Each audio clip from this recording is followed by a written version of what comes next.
जय हिंद भाइयों, मैं यूपी के कॉप चैनल से विभुम त्रिपाठी आपका हार्दिक स्वागत एवं अभिनंदन करता हूं। जैसा कि आज डीवीपीएसटी स्टार्ट हो गई है तो हमारे सभी भाई बहनों को ढेर सारी शुभकामनाएं। तो आज शाम हो चुका है, लगभग हर जगह की डीवीपीएसटी समाप्त हो चुकी है। तो जिस क्रम में हमको कुछ जगह की सूचनाएं मिली हैं, लेकिन एकदम सही है कि नहीं सही है भाई ये नहीं बता सकता, क्योंकि वहाँ जो हमारी बहनें गई थी आज मैक्सिमम जगहों पे सिर्फ लड़कियों का डीवीपीएसटी हो रहा है।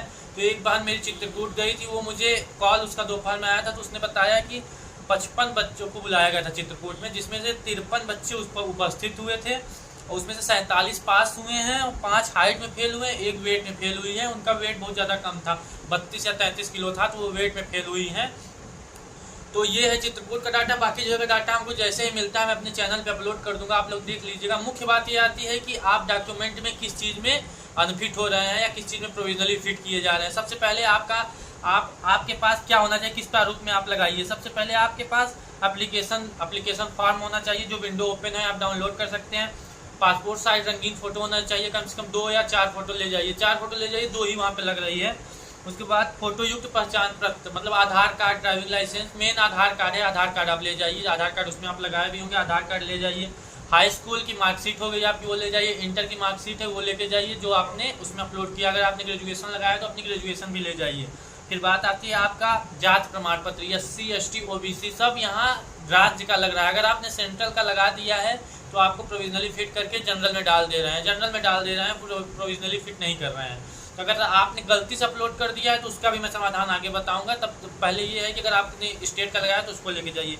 EWS सर्टिफिकेट में भी बहुत सारे लोग प्रोविजनली फिट हो रहे हैं, क्योंकि उनका इंग्लिश में है। ये बहुत सारी दिक्कतें आ रही हैं। EWS में ये बात आ रहा है, बहुत सारे भाई परेशान हैं कि भाई प्रारूप 4 मतलब फॉर्म 4 और 4A क्या है। भाई फॉर्म जो 4 है वो आपका EWS सर्टिफिकेट ही है। प्रारूप 4 है, स्व घोषणा पत्र है, जिसको आपको स्वयं से भर करके उसमें आपका आय कितना है, पिता का नाम, और उससे ये मतलब उसको घोषित करना पड़ेगा, स्व प्रमाणित करना पड़ेगा कि आप आर्थिक रूप से कमजोर की श्रेणी में आते हैं। ये 4A हो गया। और जो प्रारूप 4 है वो आपका EWS सर्टिफिकेट ही है, जो उसमें दिया है कि इस प्रारूप में आपका होना चाहिए। जरूरी नहीं है कि इस प्रारूप में हो, आपका जिस भी प्रारूप में है, आपकी तहसील में जिस भी प्रारूप में बन रहा है वो एक्सेप्टेबल है, तो इसके लिए आपको नहीं परेशान होना है। उसके बाद आती है भूतपूर्व सैनिक हैं, अगर आपके पास वो प्रमाण पत्र ले जाइए। स्वतंत्रता संग्राम सेनानी है तो वो ले जाइए। डोमिसाइल आपका होना चाहिए। डोमिसाइल आपका 2020, 22, 25 जब का भी वो चल जा रहा है, मतलब पुराना भी चल जा रहा है डोमिसाइल। लेकिन अगर OBC SC ST और EWS आपके उसी वित्तीय वर्ष का होना चाहिए जिस वित्तीय वर्ष में आपने फॉर्म भरा है।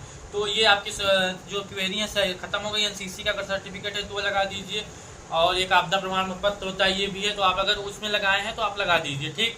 उसके बाद भाई बात आती है कि किसमें बहुत ज़्यादा लोग दिक्कतें आ रही हैं। भाई EWS इंग्लिश में बहुत सारे लोगों को दिक्कत आ रही है। आज भी 2 बहनें 3 बहनें ऐसी मिली हैं जिनको इंग्लिश की वजह से प्रोविजनली फिट किया गया है।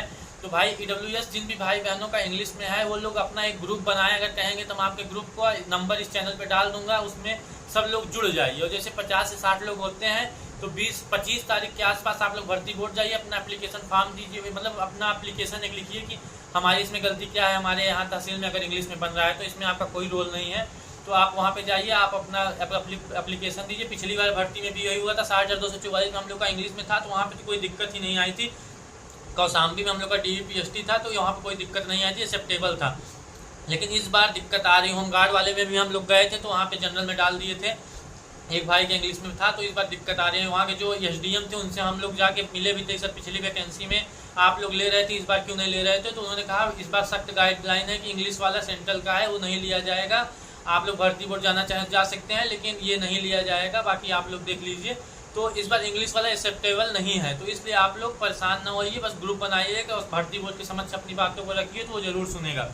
बाकी बात आती है भाई कि अगर आपने कोई भी फॉर्म भरते समय गलतियां कर दी हैं, मम्मी का नाम, पापा का नाम, EWS के जगह कुछ भर दिया और निवास की जगह कुछ पुराना लगा दिया और सेंट्रल लगा दिया, अगर आपके पास जो ओरिजिनल आपका है उस डेट का है तो आपको कोई दिक्कत नहीं है। बस एक एफिडेविट बनवाइए, उसमें लिखिए कि आपने किस वजह से ये गलती की है, आपने जो भी गलती की है उससे रिलेटेड एफिडेविट बनवाइए और वहाँ पे प्रस्तुत हुई और उनके समक्ष अपनी बातों को रखिए। फिर वो आप विंडो ओपन रखिए, आपके सामने आपको कंप्यूटर के सामने बैठा देते हैं कि आप जो इसमें त्रुटि है उसको सुधार करना चाहते हैं बताइए, तुरंत वो लोग अपडेट कर देंगे। तो ये सब आपकी सारी समस्याएं समाप्त होती हैं। अगर आप सेंट्रल का लगाए हैं तो आपको जनरल में डाल देंगे, इसमें कोई रियायत नहीं दिया जा रहा है। अगर आपके पास स्टेट का है और आप लगाना चाहते हैं तो आप लगा सकते हैं, ये भी आपको इतना कम से कम रियायत दे रहे हैं कि आप अगर गलती से सेंट्रल का लगा दिए हैं तो आप स्टेट का लगा के अपनी कैटेगरी में आ सकते हैं। EWS वाले भाई बहन का मैंने बता दिया, प्रारूप 4 वही है जो आपने EWS सर्टिफिकेट बनवाया। प्रारूप 4A स्व घोषणा पत्र होता है, उसको आप निकलवा लीजिए। 34-34 पेज पे है, नोटिफिकेशन की 34वें पेज पे है शायद, आप देख लीजिएगा। उसको आप निकलवाइए, उसको स्वयं से सत्यापित कीजिए और अपना नीचे मोहर वो करिए, सिग्नेचर करिए। बाकी एक सेट आपको बनवाना है, ज़्यादा नहीं बनवाना है, एक सेट बनवाइए। उसके नीचे स्व प्रमाणित करना है अपना सिग्नेचर, और जिस तारीख की आपको डीवी है वो डेट उसमें डालिए और उसको लेके जाइए, आराम से डीवी दीजिए, कोई दिक्कत नहीं आ रही है। हमारी बहनों के भी हाइट में दिक्कत आ रही है। एक बहन बता रही थी कि अगर आपका वेट कम है तो थोड़ा मोटा कपड़ा पहन के जाइए, वहाँ जाइए तो केला खा लीजिए और पानी पी लीजिए, जितना आप पी सकते हैं। इतना मत पीजिए कि आप बीमार हो जाइए, इतना पीजिए कि आप सही से रह सकिए। तो इतना खा पी के जाइए। अगर नॉर्मली आपका 1 किलो या आधा किलो वेट कम है तो आप मैनेज कर सकती हैं, आपकी ये क्षमता पे डिपेंड करता है। बाकी हाइट में आप कुछ नहीं कर सकती हैं, हाइट बहुत सख्त नापी जा रही है हर जगह।